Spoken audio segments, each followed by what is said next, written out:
Dear students, welcome to this channel. Class 12 के बच्चों के लिए आज का यह सेशन जो है बहुत ही इंपॉर्टेंट होगा, क्योंकि इसमें हम लोग बात करने वाले हैं इंग्लिश ग्रामर के most important topic idioms and phrases के बारे में। तो चलिए आइए देखते हैं हम लोग मोस्ट इंपॉर्टेंट इडियम और फ्रेजेस को, जो आपके बोर्ड एग्जामिनेशन के लिए बहुत ही महत्वपूर्ण है। जैसे देखिए, हिंदी में आप जो पढ़ते हैं मुहावरे और लोकोक्तियाँ, तो उन्हीं का नाम देखिए इडियम एंड फ्रेजेस कहा जाता है। तो इसमें जितने भी मोस्ट इंपॉर्टेंट हैं, मैंने उनका पूरा का पूरा इसमें बना रखा है, और सभी वीडियो में अंत तक जरूर बने रहिएगा। और जो आपके यूपी बोर्ड एग्जामिनेशन 2015 के पेपर हो गए, 16 के पेपर, 17 के पेपर, 18 के, 19 के और 20 के, उन सभी का जो एनालिसिस किया गया है, तो उसमें 15 ऐसे इडियम और फ्रेजेज हैं जो कि कई बार रिपीटेशन उनका हुआ है, और इन्हीं 15 का कलेक्शन मैंने इसमें लेकर डिस्कशन कर रहे हैं हम लोग। तो चलिए आइए हम लोग स्टार्ट करते हैं पहले प्रश्न की ओर। यानी पहला जो हम लोग का इडियम और फ्रेज जो है, ए बॉसम फ्रेंड, कई बार पूछा हुआ है आपका। मैंने पहले ही बताया कि सन 2015 से लेकर 2020 तक वाले में देखेंगे जब आप, तो उसमें कई बार इनका रिपीटेशन हुआ है, इसलिए ये जो प्रश्न है बहुत ही इंपॉर्टेंट आपके एग्जाम के दृष्टिकोण से हो जाएगा। तो पहला जो है इसमें देखिए, पहला इडियम और फ्रेंड जो होगा, तो पहला जो है ए बॉसम फ्रेंड।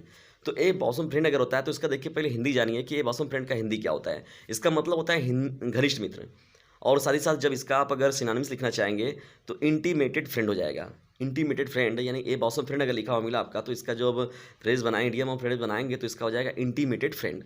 तो देखिए, जब भी होता है तो एक सेंटेंस भी आपको बनाना होता है इस पर। तो एक सेंटेंस अगर आप बनाएंगे इस पर, तो mister x is my bosom friend, या किसी का भी आप नाम दे सकते हैं यहाँ पर, जो आपका पर्टिकुलर फ्रेंड हो, आपका मित्र हो, तो उसके बारे में आप यहाँ लिख सकते हैं। तो mister x is my bosom friend, तो हमने यहाँ पर कोई पर्टिकुलर नाम नहीं लिया हुआ है, तो मैंने यहाँ पर एक सिंबल के रूप में मैंने यहाँ पर इंडिकेट कर दिया है। तो एक सेंटेंस भी आपको बनाना अनिवार्य होता है। बढ़ते हैं दूसरे most important idiom and phrases की तरफ।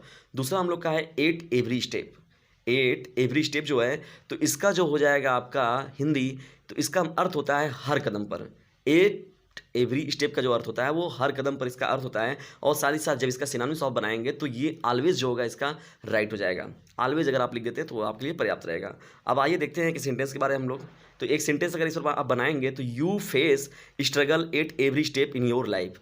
आप क्या करते हैं, संघर्ष करते हैं अपने जीवन के हर कदम पर। आप क्या करते हैं, संघर्ष का सामना करते हैं। तो ये आपका sentence important idiom and phrases की श्रृंखला में बढ़ते हैं हम लोग तीसरे प्रश्न की ओर। तीसरा हम लोग का है बीट अबाउट द बुश। तो इसका हिंदी हो जाएगा घुमा फिराकर बात करना। तो इसके बारे में अगर आप लिखना चाहेंगे, इसका जो वर्ड होगा टू कम इनडायरेक्टली। तो ये जो होगा इसका, आप अगर इतना लिखते हैं तो ये आपके लिए पर्याप्त हो जाएगा। बीट अबाउट द बुश के बारे में अगर लिखना चाहेंगे, तो टू कम इनडायरेक्टली, घुमा फिराकर बात करना, इसका हिंदी अर्थ हो जाता है। अगर एक सेंटेंस की बात करें यहाँ पर देखिए, तो जो मैं जो सेंटेंस लिखा हूँ, जरूरी नहीं कि आप यही सेंटेंस लिखें, आप कोई भी सिंपल सेंटेंस बना सकते हैं, या जैसे भी आपको समझ में, आप सेंटेंस एक बनाकर आपको लिखना होता है इसमें। He always beats about the bush, वह सदैव क्या करता है, घुमा फिरा कर बात करता है, इसका अर्थ हो जाएगा। बढ़ते हैं चौथे इडियम फ्रेजेस की तरफ। चौथा हम लोग का है इंपॉर्टेंट ब्रेक डाउन। तो ब्रेक डाउन का जो हिंदी अर्थ होता है बंद हो जाना।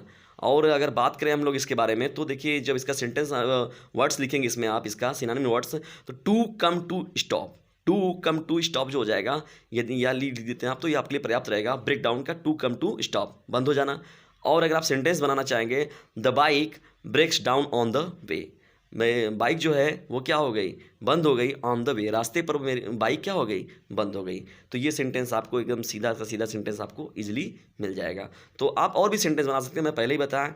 तो ये देखिए, एक बात याद रखिएगा, बहुत इंपॉर्टेंट ये सीरीज चल रही है, और मैं पहले ही बताया कि सन 2015 से 2020 तक का आप खुद उठाकर देख लीजिए इडियम्स और फ्रेजेस जो वहाँ से हैं, तो वहीं सभी प्रश्नों का कलेक्शन इसमें देखिए शामिल किया गया है। और मोस्ट इंपॉर्टेंट ये प्रश्न 15 प्रश्न हैं, और सभी को आप जरूर देख कर जाइएगा। हो सकता है आप 10 देख लें, 5 देख लें, लेकिन लास्ट वाला आपसे पूछ लिया जाए तो, और आप अगर पीछे का पढ़ लिए मगर आगे छोड़ दिए तो, लेकिन 15 है केवल, मुश्किल से आपका 10 से 15-20 मिनट समय लगेगा, लेकिन आपका पूरा अच्छे से तैयार हो जाएगा।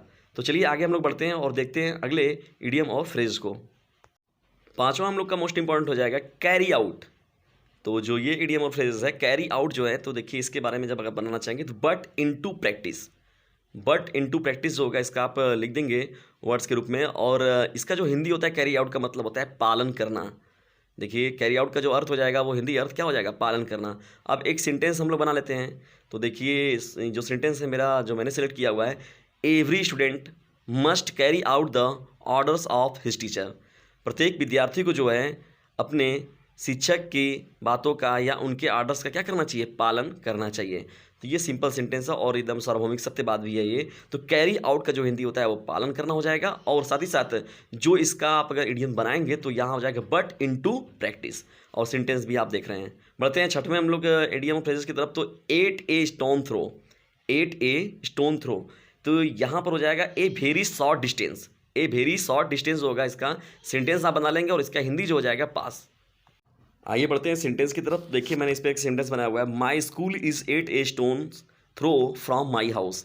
तो मेरा स्कूल जो है मेरे घर के पास है, मेरे घर से पास ही में मेरा क्या है, स्कूल है। ये सेंटेंस आपका सिंपल हो जाएगा। तो याद रखिएगा, देखिए चीज़ों को समझिए भी। 8 स्टोन थ्रो, जैसे हम लोग देखते हैं कि नज़दीक कोई चीज़ होता है तो हम लोग उसको पत्थर से लेकर उसको मारने का प्रयास करते हैं। तो नज़दीक देखिए, सेंटेंस भी देखिए और उसको इमोशन से भी जोड़िए।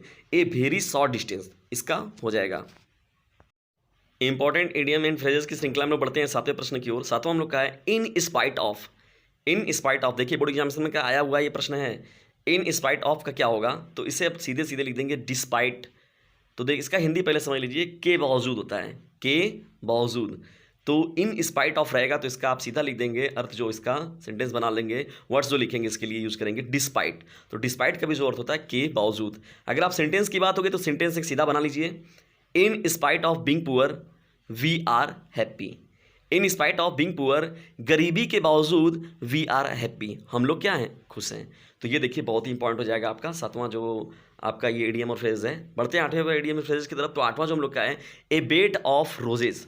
यहाँ पर देखिए थोड़ा सा जो ई है वहाँ पर ओ हो जाएगा आपका। तो ए बेड ऑफ रोजेस, टाइपिंग में थोड़ा प्रॉब्लम हो गई थी, गलती हो गया है। तो ए बेड ऑफ रोजेस जो है, तो यहाँ पर ए बेड ऑफ रोजेस का अगर आप बनाएंगे तो उसमें से इसका जो लिखेंगे आप वर्ड्स हैविंग सम डिफिकल्ट, और इसका जो हिंदी हो जाएगा फूलों की सेज होता है, फूलों की सेज, फूलों का बिस्तर, तो फूलों की सेज होता है इसका ए बेड ऑफ रोजेस का।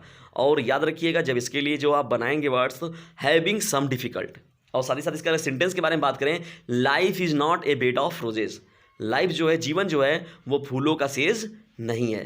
तो इसका एकदम बहुत ही ये परफेक्ट ये सेंटेंस है, life is not a bed of roses. तो आठवां भी जो है वो भी आपका most important idioms and phrases में शामिल हो जाएगा। बढ़ते हैं नौवें प्रश्न की ओर। नौवां हम लोग का है बोन ऑफ कंटेंशन। तो देखिए इसका हिंदी जो होता है झगड़े की जड़ होता है। बोन ऑफ कंटेंशन का जो हिंदी होता है वो झगड़े की जड़ होता है। और इसके लिए जो हम लोग इडियम्स और फ्रेजेस का जो इसका हम लोग वर्ड्स लाएंगे, डिबेट। डिबेट मतलब ये होता है झगड़े की जड़, या डिसएग्रीमेंट, दोनों में से आप कोई भी लिख सकते हैं या किसी को भी आप याद कर सकते हैं। तो चलिए अब आइए देखते हैं हम इस पर एक sentence. The border has always been a bone of contention between these two countries. तो जो बॉर्डर होता है, जो देखते हैं आपकी सीमा बनाई जाती है किसी भी देशों के मध्य, तो वह जो होती है सदैव क्या होती है, झगड़े की जड़ होती है। लाइक जैसे आप देख सकते हैं कश्मीर जैसे भारत और पाकिस्तान के लिए है, नहीं झगड़े की जड़ बात करें, जिससे बात करते हैं मैकमोहन रेखा हो गया, रेड क्लिप रेखा हो गया, तो यहाँ पर उस रेखा के पार हो रहेंगे, इस रेखा के पार ये लोग रहेंगे। तो ये समझिए इस बात को, तो सेंटेंस को समझिए कि the border has always been a bone of contention between these two countries. तो दो कंट्री के मध्य हमेशा क्या होता है, बॉर्डर जो होता है वो झगड़े की जड़ बना रहता है। बढ़ते हैं दसवें हम लोग most important idiom and phrases की तरफ। दसवां हम लोग का है टू एंड फ्रो। आया हुआ है बोर्ड के एग्जामिनेशन का है, मैंने देखा है, पेपर आप उठाकर देखिए तब आप खुद समझेंगे कि हाँ नहीं ये पूरा रिपीटेशन वाला ही बनी हुई है सीरीज जो बनी हुई है। टू एंड फ्रो का क्या हो जाएगा, जो हिंदी आगे पीछे। तो देखिए इसके लिए दो थ्रो आप यूज़ कर सकते हैं, बैकवर्ड्स एंड फॉरवर्ड। जैसे आप मोबाइल वगैरह चलाते हैं तो आप देखते होंगे उसमें भी बैकवर्ड और फॉरवर्ड लिखा हुआ रहता है कि आगे भगाना होगा तब हम लोग भगा देते हैं, और पीछे भगाना होगा तभी हम लोग भगा लेते हैं। और उसी को देखिए, उसी के लिए एक वर्ड यूज किया जाएगा बैक एंड फोर्थ। अगर आपको बड़े वर्ड नहीं याद हो रहे हैं तो आप बैक एंड फोर्थ से भी अपना काम चला सकते हैं टू एंड फ्रो के लिए। और इसका हिंदी जो अर्थ होता है वो आगे पीछे होता है। अब एक सेंटेंस देख लीजिए, मैंने एक क्या दो सेंटेंस यहाँ पर यूज किए हैं। Why are you walking to and fro, तुम आगे पीछे क्यों टहल रहे हो। पता चला आपके आगे पीछे कोई आ जा रहा है तो आप उसके लिए बोल सकते हैं why are you talking to and fro, तुम आगे पीछे क्यों चल रहे हो या वॉक कर रहे हो, क्यों टहल रहे हो। सेकंड एग्जांपल हम लोग का हो जाएगा the boat was rocking gently to and fro in the water. जो नाव है वो बड़ी विनम्रता से क्या हो रही है, आगे पीछे पानी में चल रही है, बड़ी शालीनता के साथ क्या कर रही है, वो पानी में इधर उधर आगे पीछे की तरफ क्या कर रही है, चल रही है। तो ये देखिए आपका दूसरा सेंटेंस हो जाएगा। लेकिन पहला जो सेंटेंस है आपके लिए बहुत ही सिंपल है और बहुत ही ईजी है। इंपॉर्टेंट इडियम्स एंड फ्रेजेस की श्रृंखला में बढ़ते हैं हम लोग 11वें प्रश्न की ओर। 11वां हम लोग का है गिव अप। तो गिव अप का जो हिंदी होता है वो छोड़ना होता है। और इसके लिए अगर सेंटेंस जो आप वर्ड यूज करेंगे क्यूट, क्यूट मतलब भी होता है क्या करना, छोड़ देना। अब इसके लिए सेंटेंस देख लीजिए, give up your bad habits, तो अपनी बुरी आदतों को छोड़ दीजिए। Give up your bad habit, अपनी बुरी आदतों को छोड़ दीजिए। तो ये सेंटेंस हो जाएगा। बढ़ते हैं 12वें इडियम और फ्रेजेस की तरफ। तो 12वां हम लोग का हो जाएगा a man of parts, a man of parts. तो इसके लिए जो आप वर्ड्स यूज करेंगे टैलेंटेड, और इसका हिंदी जो होता है प्रतिभावान। टैलेंटेड का ये देखिए मैन ऑफ पार्ट्स का जो हो जाएगा वर्ड, तो ये टैलेंटेड हो जाएगा, और साथ ही साथ इसका जो हिंदी होता है प्रतिभावान होता है। कोई सेंटेंस आप बनाना चाहते हैं, my brother is a man of parts, my father is a man of parts, किसी भी सेंटेंस को आप बना सकते हैं कि मेरा भाई जो है वो प्रतिभावान है। तो ये सेंटेंस आपके लिए बहुत रहेगा, एप्रोप्रिएट रहेगा, छोटा भी रहेगा, और आप चीज़ें जो समझाना चाहते हैं एग्जामिनर को उससे भी आप बता सकते हैं इन सेंटेंस के माध्यम से। इंपॉर्टेंट इडियम एंड फ्रेजेस की श्रृंखला में बढ़ते हैं हम लोग 13वें प्रश्न की ओर। 13वां हम लोग का है बाई फिट्स एंड स्टार्ट। फिर से एक बार सुन लीजिए, बाई फिट्स एंड स्टार्ट। तो इसके लिए जो आप वर्ड्स यूज करेंगे इर्रेगुलरली, इसको हिंदी में हम लोग क्या कहते हैं, अनियमित रूप से, इर्रेगुलरली या अनियमित रूप से। तो इसका जो सेंटेंस अगर आप बनाना चाहते हैं, you spoke by fit and start, तुम अनियमित रूप से बोलते थे।